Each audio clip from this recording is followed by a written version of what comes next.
25শে ফেব্রুয়ারি তাকে হত্যা করেছে, এইভাবে বহু নেতা কর্মীকে হত্যা করেছে। শুধু তাই না, নিজের দলের লোককেও হত্যা করেছে। ওই পাগলা শহীদ যেদিন হত্যা হয়, উনি সেই দিন ইউনিভার্সিটিতে স্যান্ডেল, হাই হিল স্যান্ডেল পরতেন, সেই স্যান্ডেল ফুলের দৌড় দিয়ে ভেঙেছিলেন তিনি। এই হত্যাও তিনি করেছেন। কাজে ওনার রক্ত পিপাসা এখনো মেটে নাই, ওনার রক্ত পিপাসা এখনো আছে। উনি দেশকে ধ্বংস করতে চান। আজকে বিদ্যুৎ কেন্দ্র, যে বিদ্যুতের অভাবে হাহাকার, 4 বছরে আমরা নতুন নতুন বিদ্যুৎ কেন্দ্র করলাম। ওই কানসাট, চাপাই নবগঞ্জ, শিবগঞ্জ, সেখানে উনি গুলি করে, বিদ্যুৎ চেয়েছিল বলে গুলি করে মানুষকে হত্যা করেছিল। এবার সেই জায়গায় বিদ্যুৎ কেন্দ্র পুড়িয়ে দিয়েছে, একটার পর একটা ধ্বংসযজ্ঞ চালাচ্ছে। বাসের ভিতরে ঘুমন্ত ড্রাইভারকে পুড়িয়ে হত্যা করেছে, গাড়ি থেকে নামিয়ে তেল ঢেলে, পেট্রোল ঢেলে মানুষ হত্যা করেছে। ওই হাতির ঝুলে বোমা মেরে 2-3 ডাক্তার আজকে আহত, মৃত্যুর সাথে পাঞ্জা লড়ছে। আমি এরকম মুহূর্তে তারেক যে ভালো না মন্দ, চরিত্রবান নাকি চরিত্রহীন, is irrelevant. The crisis we are facing to confront the mother of mafia, to reclaim our democracy, to restore our country back to peace, এই মুহূর্তে সবচেয়ে বেশি প্রয়োজন তারেক জিয়াকে। তারেক জিয়া কি করেছেন না করেছেন, তিনি অতীতে কি করেছেন, it is not the time to analyze his past. এখন কারো যে কোনো চুলকানি থাকে, খাইজানি থাকে, কেউ যদি মনে করে তারেক জিয়া ভালো না, তারেক জিয়া এটা করছে, তারেক জিয়া ওইটা করছে, তার 2 বছর কিছুই করা উচিত না, তার এখান থেকে অপশন নেওয়া উচিত, পার্টির দায়িত্ব অন্যের কাছে দেওয়া উচিত, এরকম অনেকেই পাগল ছাগল আছেন। আমি সেটা মনে করি, টোটালি ডিসএগ্রি। আমি মনে করি at this moment Tarique Zia is the most wanted person to restore the democracy and to seize the power from the hands of the mafia. আপনি মাফিয়ার উলঙ্গ নৃত্য দেখছেন, এই মাফিয়া দেশটাকে ধ্বংস করেছে। মাফিয়া কোথাও যাবে না, এই মাফিয়া কিন্তু কোথাও যাবে না। আই এম গ্যারান্টিং ইউ, সে কোথাও যাবে না। সে পাড়া গেড়ে বসেছে, সে মনে করে যে এটা তার মামা বাড়ি, সে মনে করে তার জমিদার বাড়ি। তাকে তাড়াতে হবে, তাড়িয়ে দিতে হবে, because nobody can hold the power illegally for years and years and years. বন্দুকের নলে রাষ্ট্রপতি দখল করছে, and you all know it. সে বন্দুকের নলে 13 বছর ধরে টানা রাষ্ট্রপতি দখল করে রেখেছে, কিছুতেই ছাড়বে না, এবং তাকে ছাড়তে বাধ্য করতে হবে। সে বাধ্য করার জন্য যাকে প্রয়োজন, ভুলে যেতে হবে তারেক যে কি করেছেন, ভুলে যেতে তারেক যে ভালো নাকি খারাপ, ইস ইররিলেভেন্ট। সত্যকে কখনো আপনার স্বীকার করতে হবে, সেটা লুকিয়ে রাখতে হবে। তিনি ভালো না খারাপ সেগুলো পরে বিচার করব। Let's have him first to restore the power in this country and the sanity of the mass population. 13 বছর তো দেখছেন, কোন লিডার দেখেছেন? একজনকেও দেখেছেন? দেখাতে পারবেন একজন লিডার? 13 বছর দেখছেন যে মানববন্ধন মার্কা লিডার। মানববন্ধন মার্কা লিডার হচ্ছে সবচেয়ে বড় কাপুরুষ, ভীরু। যারা ভীরু, যারা কাপুরুষ, যাদের কোনো সাহস নাই, তারাই মানববন্ধন করে। It's a worst kind of leadership you can ever imagine. I don't believe in it. I never do. I believe in courage. I believe revolution. এবং আপনাকে বিপ্লব করতে হবে to reclaim your rights. And this is the highest priority right now, that we have some kind of leadership to give us back the freedom we need so badly. 13 বছর তো দেখলাম, একজনও তো তৈরি হয় নাই। যদি একজনও তৈরি হতো তাহলে আমি কথা বলতাম না। এখন তারেক জিয়ার বেলাতে যেটা এক্সেপশন, হিজ পপুলারিটি, তার যে ম্যাসিভ পপুলারিটি, এখন লোকজন মনে করে তার দলের লোকেরা, এবং majority of our country, Muslim majority কান্ট্রিতে মেজরিটি লোক, যেমন আওয়ামী লীগের লোকেরা মনে করে, আওয়ামী লীগের মেজরিটি ইয়াং জেনারেশন, তারা মনে করে যে তারেক জিয়া হচ্ছে যে ট্রু লিডার। তার যে ম্যাসিভ পপুলারিটি, আপনি এটাকে ডিনাই করতে পারবেন না। আপনাকে ডিসলাইক করতে পারেন, আপনি ঘৃণা করতে পারেন, আপনি গালি দিতে পারেন, আপনি তাকে পাগল বলতে পারেন, কিন্তু ইট ডাজন্ট ম্যাটার। তার যে ম্যাসিভ পপুলারিটি, এটা তার বিশাল একটা asset, you can't take it back from হিম।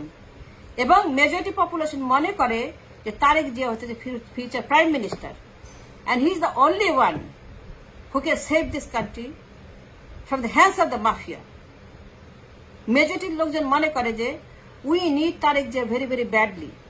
সত্যকে স্বীকার করতে হবে, 13 বছরে কোনো লিডার তৈরি হয় নাই, কিন্তু ইন এক্সাইল তারেক জিয়া যে ম্যাস পপুলারিটি, একবার কল্পনা করে দেখেন, তারেক জিয়া দেশে ফিরছেন, খবর ছড়িয়ে গেছে, প্রত্যেকের হেডলাইন, তারেক জিয়া দেশে ফিরে আসছেন অমুক দিন। একবার চিন্তা করে দেখেন সারা বাংলাদেশের অবস্থা কি হবে, মানুষের সাইকি কি হবে। Let us B practical, let us not be emotional anymore.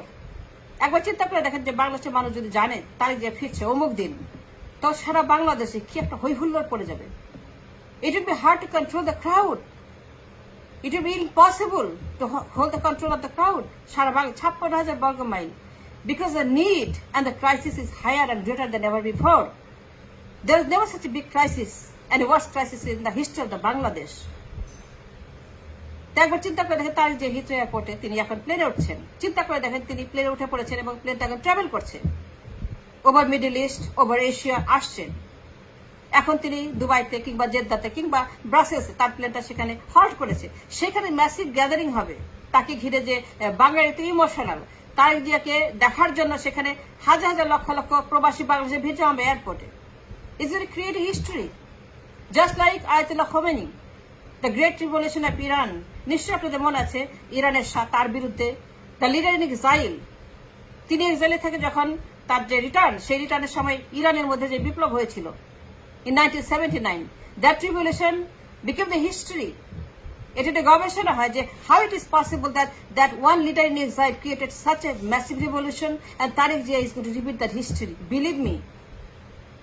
একবার চিন্তা করে দেখেন কিংবা চেষ্টা করে দেখেন, তাকে ফিরতে দিয়ে দেখেন, মাদার মাফিয়া যে সাহস থাকে টু কনফ্রন্ট হিম, ফিরতে দিয়ে দেখেন না যে তিনি যখন ঢাকা এয়ারপোর্টে পা দিবেন তখন যে অবস্থা হবে।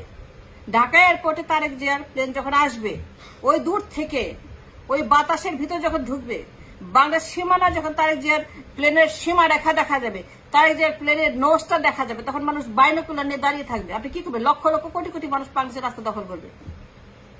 এটা তার ভাগ্য, যে কারণে হোক না কেন, সে তারেক জিয়ার জন্য কিংবা তার ইমেজের জন্য কিংবা তার এক্সাইলের জন্য, তার প্রতি সমবেদনের জন্য কিংবা তার ফাদারের জন্য কিংবা তার মাদারের জন্য।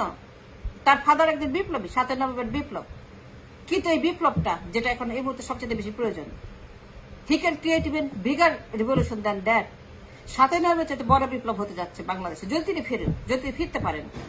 মাদার মাফিয়া তো সেই সাহস নাই, বিকজ শি নোজ তার বিরুদ্ধে যে সমস্ত রায় আদায় করেছে এর সমস্ত হচ্ছে যে false, to destroy the opposition. He did that manually, রায় লিখে দিয়েছে, বিচারপতিরা সই করেছে।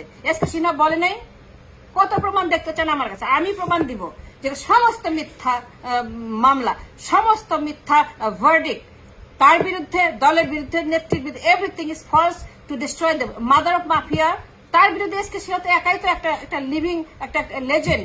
সে তো বলতেছে মাদার অফ মাফিয়া ফাঁসি দিয়েছে জামায়াতে ইসলামের মধ্যে, সে লিখে দিয়েছে রায়গঞ্জ ভবন থেকে এবং আমরা ফাঁসি দিয়েছি। স্কাইপ কেলেঙ্কারিতে দেখেন নাই আপনারা? Then how can you believe mother of mafia? এখন তারিখ যে দেশে আসেন তখন যে অবস্থা হবে, এটা কন্ট্রোল করা যাবে। সারা বিশ্ব মিডিয়া কভার করবে সেটা। শেখ মুজিবুর রহমান যখন দেশে ফিরলেন 10 জানুয়ারিতে, তার চাইতে বড় ক্রাউড হবে। শেখ মুজিবুর রহমান 10 জানুয়ারি যখন ফিরলেন দেশে, তার চাইতে বড় নিড এখন, বড় ক্রাইসিস এখন, to have a leader who can restore the power and the democracy and the sanity of the country. The sanity is not there. Sanity is gone. মানুষের যে moral character, সে ডিসইন্টিগ্রেশন হতে এমন অবস্থা হচ্ছে, মানুষের পাগল হয়ে সব গ্যাংস্টার পথে ছুটছে, সবার হাতে হাতে কলকি, গাঞ্জা, মদ এবং বন্দুক, এগুলো নিয়ে মানুষের পাগল হয়ে গেছে। We want peace, we want harmony, we want love. আমরা সবসময় ঝগড়া করতে চাই না, আমরা সব খুনাখুনি করতে চাই না। এই যে মাদার অফ মাফিয়ার বক্তৃতা শুনলেন, তার কথা শুনলে পরে মানুষের পিত্তে জ্বলে ওঠে, তার কথা শুনে মানুষের গা জ্বলে ওঠে, তার কথা শুনে মানুষ ঘৃণা করে। People don't want that anymore, we can afford that anymore. এখন তার যে ভালো না খারাপ ইজ ইররিলেভেন্ট। তার পপুলারিটি হোয়াট ইট ম্যাটার্স, তার যে ম্যাসিভ পপুলারিটি, এটাকে আপনি নিতে পারবেন না যে কোনো কারণেই হোক না কেন। বিপ্লবীর ছেলে বিপ্লবী, এই দেশের মানুষ বিপ্লব পছন্দ করে, আপনি কি করবেন? বিএনপি একটা বিপ্লবী দল, তাদের যে ম্যাসিভ ইয়াং জেনারেশন আছে তারা অপেক্ষা করছে for the leader, and return of their leader is going to create a massive revolution in this country. আপনি সেটাকে অপেক্ষা অস্বীকার করতে পারবেন না। আমি সেটা দেখছি, তিনি তো ফিরবেন একদিন না একদিন। এখন তিনি ভালো নাকি খারাপ, তার চরিত্র কেমন, সেটা দুশ্চরিত্র নাকি সৎ চরিত্র, তিনি কি করেছেন না করেছেন, এগুলো ভুলে যান। কোনো সময় অনেক কিছু ভুলে যেতে হয়, কোনো সময় আপনাকে চোখ বুজে থাকতে হবে, কোনো সময় আপনাকে সত্য মিথ্যা সেগুলোকে অন্যরকম ভাবে দেখতে হবে, কোনো সময় ডান বাম এগুলোকে উল্টায় দেখতে হবে। Because you're facing a crisis, at a time of crisis আপনাকে প্র্যাকটিক্যাল হতে, বাস্তব হতে হবে। If you to survive as a person or a nation, আপনাকে অনেক কিছু কিন্তু ওভারকাম করতে হবে। You have to go even higher than আপনার যে যে যে ফ্লোর আছে এখান থেকে আপনাকে অনেক উপরে উঠতে হবে, beyond your believe, beyond your philosophy, beyond your whatever you are doing, আপনাকে সেখান থেকে আপনি উত্তরণ ঘটাতে হবে, because you are fighting for higher cost. Higher কস্টটা কি? হায়ার কস্টটা হচ্ছে যে restore the democracy of this country and besiege the power from the hands of the mafia.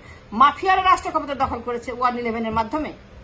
আপনার সেটা জানা উচিত। আমি জানি না আপনি জানেন কিনা, আপনার জানা উচিত। আপনার নলেজে আমি বলছি, 100% গ্যারান্টি দিয়ে বলছি যে 111 এর মাধ্যমে আমাদের মাফিয়ারা রাষ্ট্র ক্ষমতা দখল করেছে। এই মাফিয়ারা যে 5টা ভেটো পাওয়ার, এই ভেটো পাওয়ার গুলো তাকে ক্ষমতায় রেখেছে। তার নিজেদের মধ্যে ঝগড়া করছে, কিন্তু ক্ষমতায় সেই থাকবে, কারণ সে এই পক্ষ নাইলে ওই পক্ষ, হয় কোয়াড পক্ষ নাইলে পরে কমিউনিস্ট পক্ষ। এখন এই দেশের সবচেয়ে বেশি প্রয়োজন restoration of the power, restoration of democracy, restoration of the parliamentary government. এইটা করার জন্য তারেক জিয়ার ফেরত আসাটা মানে এটা কোনো বিকল্প নাই। হি মাস্ট রিটার্ন, এবং তাকে যত দ্রুত সম্ভব এদেশে ফেরত আনতে হবে। এবং তারেক জিয়া ফিরে আসলে পরে people will change him and he will change the country. 13 বছর আগের তারেক জিয়া আর 13 বছর পরের Tarique Zia, I do believe that he has changed a lot. চুপ থাকাটা অনেক সময় অনেক বড় একটা অস্ত্র। তারেক জিয়া এক্সাইলে, হি ইজ কমপ্লিটলি সাইলেন্ট, কিন্তু তার সাইলেন্সের মধ্যে দিয়ে তিনি জনগণের কাছে কি গোপন বার্তা দিয়েছেন, কিংবা জনগণের সেন্টিমেন্টে তিনি কোথায় পৌঁছে গেছেন, কিংবা বিশ্বের কাছে তিনি কোন জায়গাটা করে নিয়েছেন তলে তলে আমরা জানি না। তিনি কিন্তু কিছুই করেন নাই, 13 বছর তিনি কিন্তু silent. But being silent doesn't mean he is absent. Being silent doesn't mean that he is not doing anything. I do believe he did his homework. I do believe in my heart and soul he learned his lesson. এবং যদি কেউ আমাদেরকে রক্ষা করতে পারে, যে 7 November বিপ্লব করে তার ফাদার আমাদেরকে রক্ষা করেছিল, তা নাহলে ইন্ডিয়া এই দেশটাকে নিয়ে নিত। এখন চীন এবং ইন্ডিয়া দুইজনেই বাংলাদেশকে নিয়ে নিতে চায়। এই দুই শত্রু এখন বাংলাদেশ দখল করতে চায়। এই দখল নিয়ে চীন এবং ইন্ডিয়া কনস্ট্যান্টলি যুদ্ধ করছে, কে বাংলাদেশকে দখল করবে। মাদার পাফি মাঝখানে সে তার পাওয়ার এনজয় করছে। এখন এইখানে ইন্টারভেনশনের জন্য, আমাদেরকে এই জায়গা থেকে উত্তরণের জন্য এই মুহূর্তে একটা লিডারের প্রয়োজন, and that is Tarique Zia. Let us help him, not criticize him. Let us welcome him, not ignore him. Let him come back. And let's see what kind of change he can bring. আমরা ইরানে দেখেছি, আমরা বাংলাদেশে দেখেছি, আবার নতুন করে আমরা দেখতে চাই যে Tarique Zia return can really bring a change. এবং মাদার অফ মাফিয়া এটাকে দেশ থেকে বিতাড়িত করতে হবে। We can't afford to have her even 1 single second. She is destroying every single day, destroying this country. And thanks for watching.